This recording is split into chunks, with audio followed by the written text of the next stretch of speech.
श्रीरामाऐवजी भरताला युवराज्याभिषेक करा एक, आणि दुसरा वर असा माग की श्रीरामाला तापसी वेशामध्ये 14 वर्ष वनवासाला पाठवा, असं त्या मंत्र्याने कैकेयीला सांगितलं.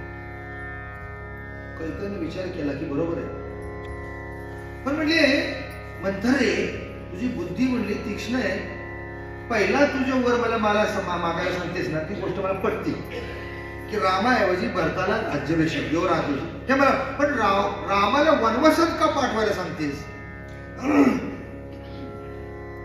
जरा कळत होतं तिला, कळत नव्हतं असं नव्हतं, असं काय मंडळीला कळतं पण कोणाच्या तरी संगतीनं ते काय होतं नको तिकडच वळतं. तसं तिनं प्रश्न केल्यानंतर मग ती मंत्रा म्हणाली, अगं मी जर इथं तुझ्या बरोबर नांदायला आले नसते ना, तुझ्या बरोबर तुझं कधीच ना असं झालं असतं. मी आहे म्हणून तरी तू तरलीस, एवढी तुझी अक्कल गेली कुठं? जर रामाला इथं ठेवला भरताला राज्याभिषेक करून तर राम कधी पण त्याच्यावर चढाई करेल. राम तसा युद्धामध्ये निष्णात आहे आणि चढाई करून मिळालेला तुझ्या भरताला राज्य तो कधी बळकावून घेईल. कमीत कमी 14 वर्ष तरी त्याला वनात पाठव, 14 वर्ष तरी भरत काय करेल? राज्य करेल. आणि तू सुखानं त्या राज्याची कोण म्हणून राहशील? महाराणी बनून राहशील. आता तिला महाराणी बनवून सुखानं ठेवायचं होतं का महाराणीची तिला सुखानं दासी म्हणून राहायचं होतं? हे तुम्ही तुमचा विचार करा, कारण तुझ्या जीवनाचा म्हणजे कोणाचा हेतू काय असतो. महाराजांनी आपल्याला अयोध्येला आणलं, याचा हेतू तुम्ही तपासून पाहिला पाहिजे. महाराजांना काय वेळ लागलाय? आपल्याला मथुरेला नेलं, द्वारकेला नेलं, आता पण कुठेतरी नेणार आहेत. हे त्यांचा हेतू आपण तपासला पाहिजे, तर तिकीट काढलं पाहिजे. लक्षात ठेवा, जर त्याचा हेतू तुम्हाला कळला नाही ना तर तुमची कैकेयी झाल्याशिवाय राहणार नाही. लक्षात ठेवा, म्हणून हेतू तपासला पाहिजे. कैकेयी बरोबर बोलतेस ग. आणि मग काय म्हणजे करायचं, काय नाही म्हणजे करायचं? कोप भवनात जाऊन रुसून बसायचं. ही गुरुच कैकेयी. तसं म्हणले तुझं तिथं तुला 2 वर मिळणार नाही. कोप म्हणजे पूर्वी आहे ना रुसायची सुद्धा खुली असायची. रेणुका माऊली म्हणजे आधी समोर असत नाही, रुसायचंच ना खोलीतला जायचं, पण आतनं दार नाही लावायचा, दार ढकलून ठेवायचं नुसतं आणि हात रुसून बसायचा अंधार बिंधार करून. आणि कपडे बिपडे अशी कुठली तरी अशी 10-12 वर्षाची जुनी पाणी काढायची फाटकी ती अंगावर घालायची. असं कोण सांगती? मंतरा सांगती कैकेयीला. दागिने बिगिने म्हणजे आपलं उगीच अशी इकडे अशी विखरून टाकून द्यायचे, ठेव तुझ्याच बाजूला ठेवायचे, पण असे फेटल्यासारखे करायचे. केलं तसं केलं आणि दारावर बसले. राजा दशरथ ही तयारी सगळी आनंदी आहे. कौशल्या माता, सुमित्रा माता, लक्ष्मण, मोठ्या प्रमाणात वशिष्ठ मुनी हे सगळे. राजा दशरथाला वाटलं आता आपल्या राण्यांना भेटलं पाहिजे जाऊन. मग पहिली पट्ट राणी म्हणून कैकेयी, पहिला नंबर तिलाच लागायचा प्रत्येक वेळेला. राजा दशरथ कैकेयीच्या महालात जायला तयार झाला. आनंदाची गोष्ट. मग काय तिच्यासाठी बरं काय पती काय घेऊन जातात स्त्रियांसाठी? ते केशाला घालतात ते गजरे घेऊन गेले. आता माझ्यावर कधी ती वेळ झाली नाही तेव्हा मला काय आठवत नाही, पण ते इकडे लिहिलेलं आहे. मग गजरे बिजरे घेऊन आनंदानं. आणि राजा आनंदानं गेल्यानंतर आज त्या महालात गेल्याबरोबर बघतात इकडं अंधार आहे, तिकडं अंधार आहे. अंधार, महालात अंधार, माझी राणी गेली कुठं? म्हणून दार ढकलून बघितलं तर तिकडं ती अशी गांगरून बसली. म्हणजे खोटं गांगरणं सुद्धा हे बायकांना जमतं बरं का. पुरुषांनी किती प्रयत्न केला तरी जमणार. मला खरं सांगतो, मला दडून घ्यायची फार आवश्यक म्हणजे हाऊस आहे. विशे साहेबांच्या माहिती मला दडून घ्यायची. मला असं म्हणजे लहानपणापासून दडून बसावं आणि आपल्याला कुठेतरी शोधावं. लहानपणापासून मग आपल्याला कुठेतरी शोधावं असं. मग आणि मग शोधल्यानंतर तुझा आनंद मिळतो. म्हणजे ते इकडे शोधतं तिकडे शोधतं तिकडे शोधतं ना, आणि मग 2-3 ठिकाणी शोधून जर आपण तर सापडणारच असतो, पण तुझा आनंद असतो तो कसा मी सापडलो नाही. भगवान कृष्ण तसेच करायचे, तशी ती अशी गांभरून, पण ते पुरुषांचा उघडा पडतो. तुझं पुसलं हो ती खरोखरची. राजा पण गांभरला, इकडे एवढा मोठा समारंभ राज्याभिषेकाचा, मी अशी गांभरून का बसली, दुःखी का? मी म्हणलं अख्ख्या पृथ्वीचा राजा आहे मी, राजा दशरथ.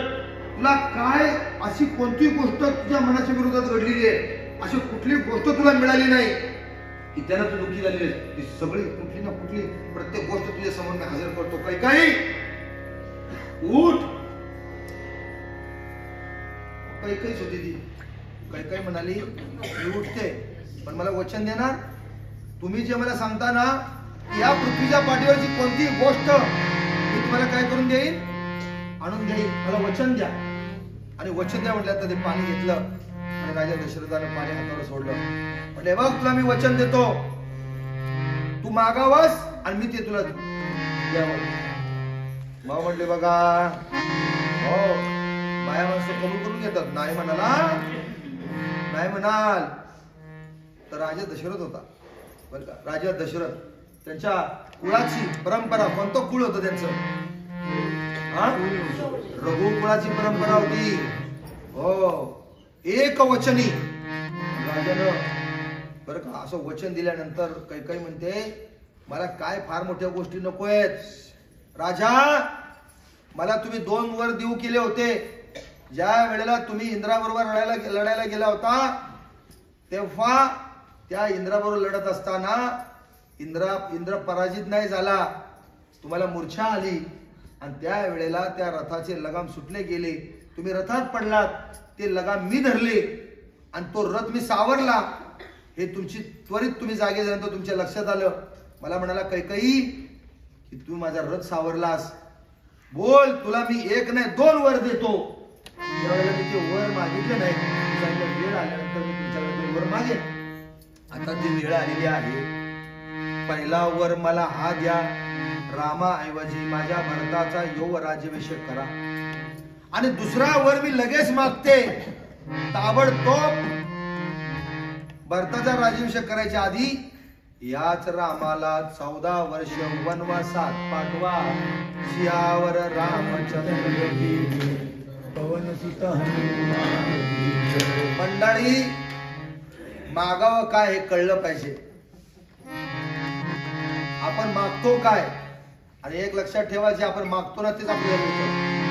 म्हणून आम्ही प्रार्थनेच्या शेवटी म्हणतो शंकर म्हणतो भगवान शंकर काय करतात. तुम्ही जसं काल जाऊन आलात ना, तिकडे तो शंकर भगवान बसलेला आहे, काशी विश्वेश्वर बसलेला आहे. कशासाठी? तथास्तु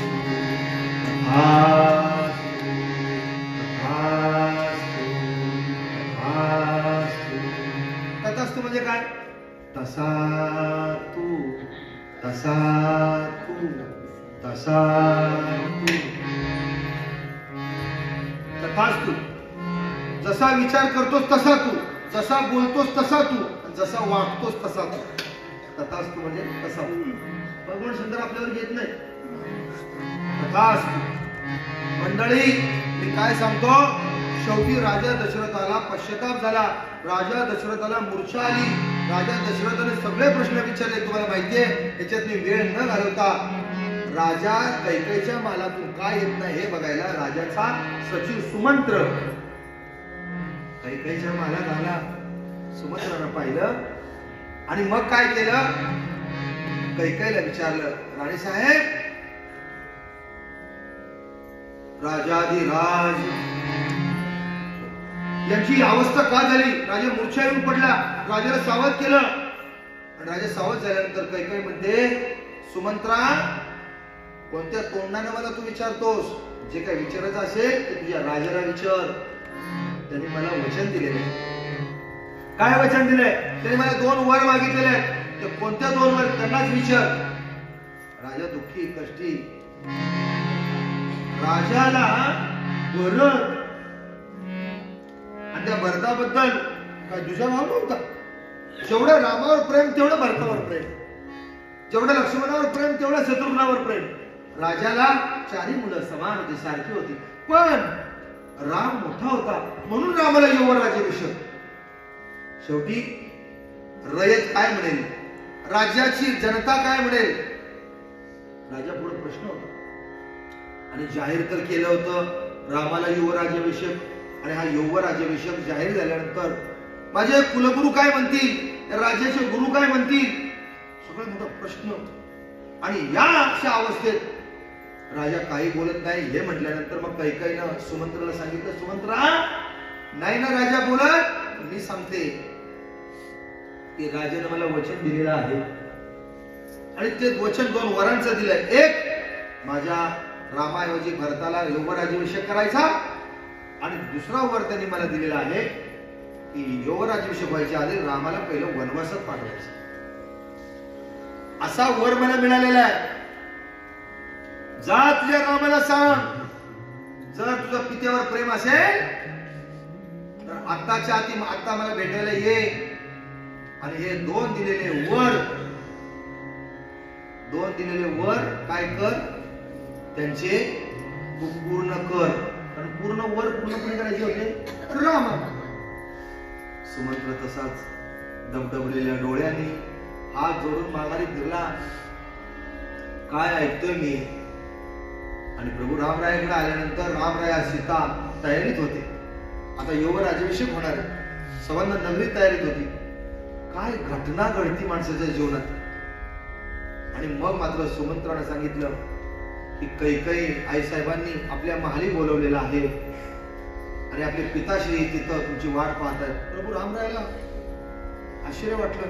मला तर जायचंच होतं आशीर्वाद घ्यायला, बरं झालं मला बोलवलं, ते नाहीतरी मला आशीर्वाद घ्यायला जायचंच होतं. असं म्हणून रामराया त्वरित ज्या अंगावर वस्त्र आहेत त्या वस्त्रांच्या अंगावरच्या त्वरित तिकडे कैकेयीच्या महालात गेले. पाहतो तो कैकेयीची दागिने, तिच्या अंगावरची वस्त्र, इकडं राजा दशरथ आणि सगळं घरातलं त्या महालातलं वातावरण अतिशय दुःखमय झालेलं आहे. दुःखाला कारणीभूत आपणच असतो. आणि एक स्त्री, मी नेहमी सांगतो, एक स्त्री जर सुज्ञ असेल, सुसंस्कारी असेल, शहाणी असेल, कर्तृत्ववान असेल तर हा म्हणता घराचा ती स्वर्ग करते. आणि तीच स्त्री जर अज्ञानी असेल, अडाणी असेल, अशिक्षित असेल, अंधश्रद्धाळू असेल तर ती हा म्हणता घराचा नरक तीच स्त्री करते. एवढा सुंदर राजाची अयोध्या नगरी, तो राजमहाल, पण अहंकार, मीपणा, माझेपणा कैकेयीच्या नसा नसा होता. मंडळी काय झालं, अंधार झाला, अंधार. आणि ही गोष्ट रामाला कळल्यानंतर राम कैकेयीला म्हणाला, आई साहेब, वास्तविक जन्म मला कौशल्य मातेने दिला, परंतु मला आठवत नाही एवढं प्रेम तुम्ही मला केलं. कौशल्य माता मला आठवत नाही एवढं प्रेम तुम्ही माझ्यावर केलं. मी पहिले आई म्हणून हाक मारतो, तुम्हाला हाक मारतो, एवढं प्रेम मी तुमच्यावर करतो. या 2च गोष्टी साध्या आहेत, त्या कळल्या ना प्रभू रामरायाला, कळल्या. या 2च गोष्टी आहेत ना. आत्ताच्या आत्ता मी वनवासाला निघतो. आणि हे कोण ऐकत होता? राजा दशरथ ऐकत होता. राजा दशरथाने ऐकल्याबरोबर हंबरडा फोडला, रामा हो रामा, रामा हो माझ्या रामा, रामा हो रामा, रामा हो. गुन्हा मी केला. दशरथाला अंतकरणात वाटतं गुन्हा माझा आहे आणि त्याची शिक्षा माझ्या रामाला. रामाने काय केलं? अरे राम राम आहे, राम राम. जिथं राम नाही तिथं राम नाही, जिथं राम नाही तिथं राम. असा राम. आणि 14 वर्ष वनवास झाला आणि तो तयारी झाला, जातो म्हणला मी. पण तुम्ही काय, तुम्ही एकमेकावर रुसू नका, तुम्ही दुःखी होऊ नका. भरताचा मोठ्या आनंदात ऐश्वर्यात काय करा, राज्याभिषेक करा. भरत काय आणि मी काय असं म्हणल्यानंतर मात्र दशरथ राम राम राम राम रामधाम रामधाम आली यातना आली यातना. प्रभू राम गेले आणि बाकी पहिली सीतेला सांगितली, पत्नीला सांगितलं. अंगावरची हळद अजून गेलेली नसताना मी सांगितलं ना, प्रपंचामध्ये काय पाहिजे, व्यवस्था पाहिजे. प्रपंचामध्ये व्यवस्था आणि परमार्थामध्ये अवस्था पाहिजे. प्रपंचातली व्यवस्था बिघडली ना, परमार्थातली अवस्था नाही राहतो. प्रपंचातली व्यवस्था बिघडली म्हणून पहिलं काय सांगतात ज्ञानेश्वर महाराज, असोनी संसारी जिभे वेगून करे वेद शास्त्रो बारी. रामच चालला अयोध्येतनं. काय राम राज्य अयोध्येत राहणार आहे, काय सांगते लक्षात ठेवा. आधी प्रपंच करावा नेटका, तो पोटे नसावा फाटका. याबरोबर परमार्थ करावा, त्याबरोबर परमार्थ करावा विवेका. वास्तविक समर्थनी जरा वेगळं सांगितलेलं आहे. समर्थ रामदास म्हणतात आधी प्रपंच करावा नेटका, मग परमार्थ होईल विवेका. मग परमार्थ होईल विवेका असं म्हटलंय. प्रपंच करावा लागतो ना, तसा परमार्थ पण करावा लागतो, तो होत नाही. म्हणून आमच्या गुरुनी दुरुस्ती केली. तर प्रपंच संसार नेटका करायला जी माणसं निघालेली आहेत त्यांचा नेटका संसार होतोच कधी. तिथं सद्गुरू काय म्हणले, नेटका कधी होतो, थोडा फाटला ना लगेच शिवायचा. पूर्वीच्या भगिनी बघा, तुम्हाला आठवत असेल गणेश, तुमची आई मावशी आत्या बित्या साडी थोडी फाटली ना, धोतर फाटलं ना, धोतर इकडं धोतराला तर गाठी मारणारे लोक मी बघितलेले. पण त्या बाया काय करायच्या, वाकळच्या धाग्यानं, म्हणजे ज्या धाग्यानं वाकळ शिवायच्या, त्यांना त्यावेळेला कुठली होती शिलाई आणि ती बारीक धागा आणि ती बारीक सुई. वाकळा शिवायची सुई आणि ती वाकळाचा धागा जाणं आणि त्यानं शो चांगला धडपा हिरव्या कलरचा आणि योग लाल कलरचा, तो धडपा एकत्र घ्यायचा आणि त्या 12,000ची साडी आपण घेतो. मला माऊलीने सांगितलं की आमची माऊली म्हणली, मुली मला माझ्या मुलीच्या लग्नात किती हजाराची का जास्तची, कितीची मला की मोठ्यानं 12. माझ्या बरोबर देणार, माझ्या सगळं देणार असतं. माझ्या मला एक भगिनी काय सांगते, मला तिला आपल्या आनंदानं सांगितलं, आनंदानं सांगितलं. लेकीच्या लग्नात आई म्हणून तिने मला सांगितलं, गुरुजी मला 12,000ची साडी घेतली. मला आनंद वाटला, आनंद वाटायलाच पाहिजे. पण पूर्वी काय करत होती लोक,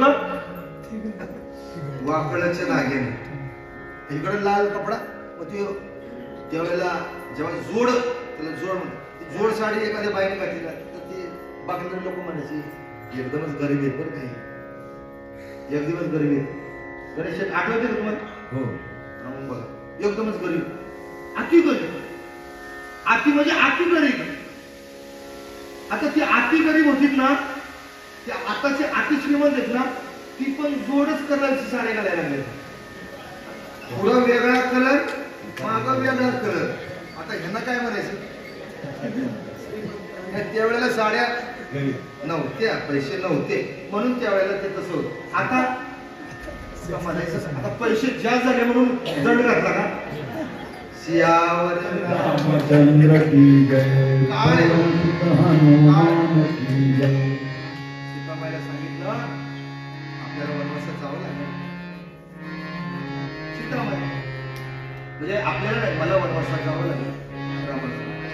हे लक्ष्मणाने ऐकलं, लक्ष्मणाने ऐकलं म्हणून लक्ष्मण असा उभा पाठीमाग काही बोलत नाही.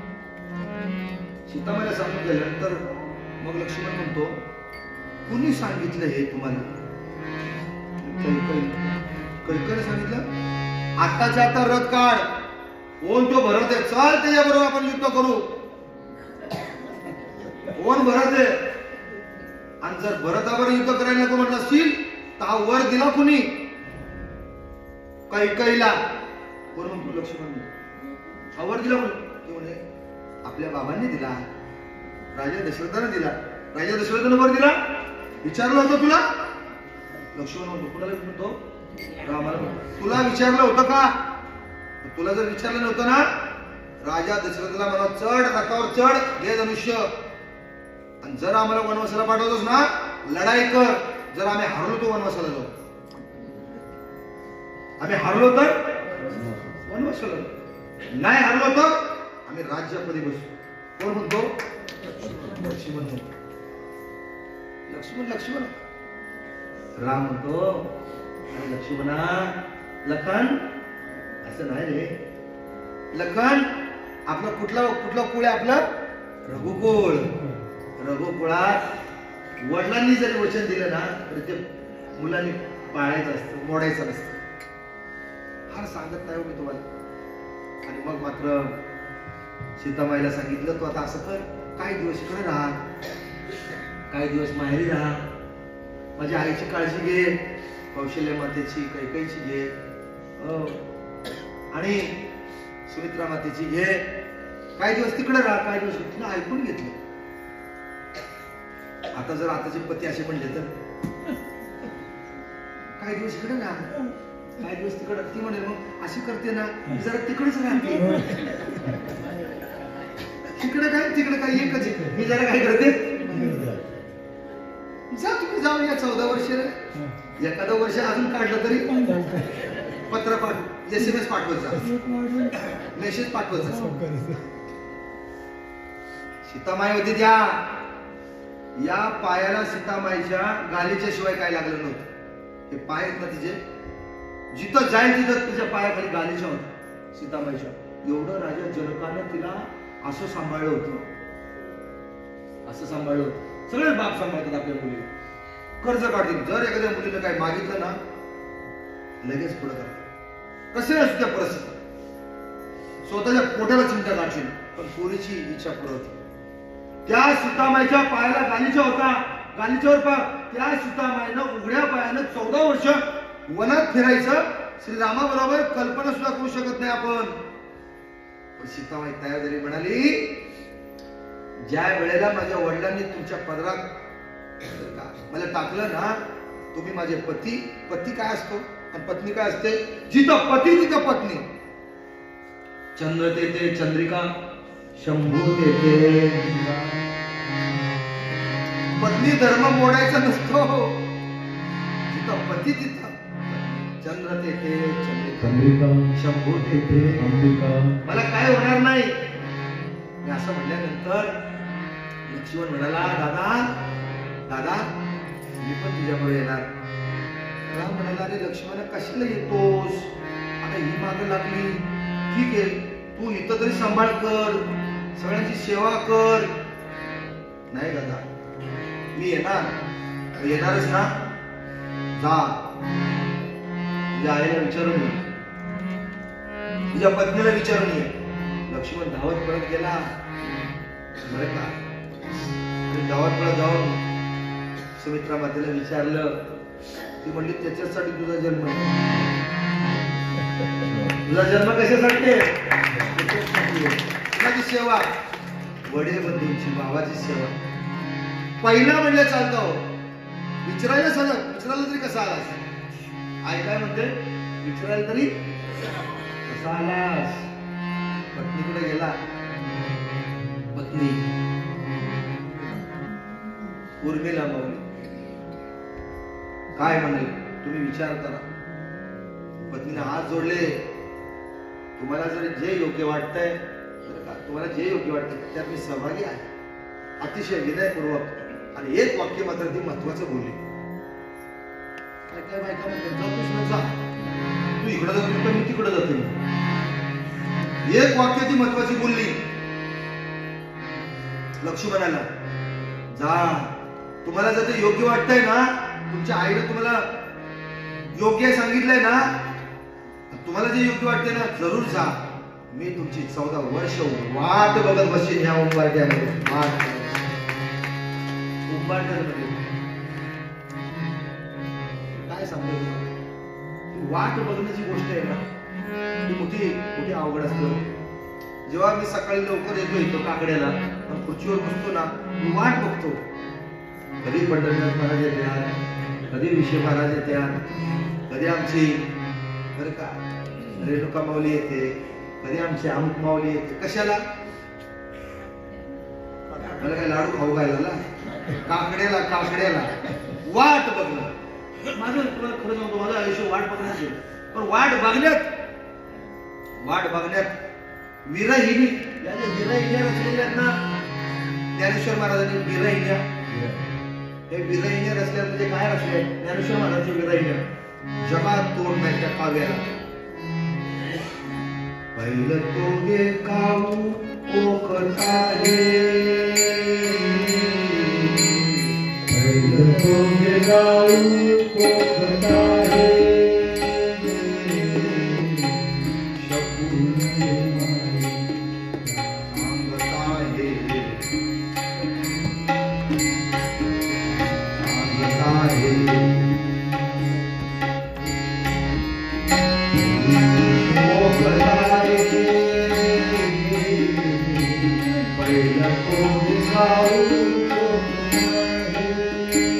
Hare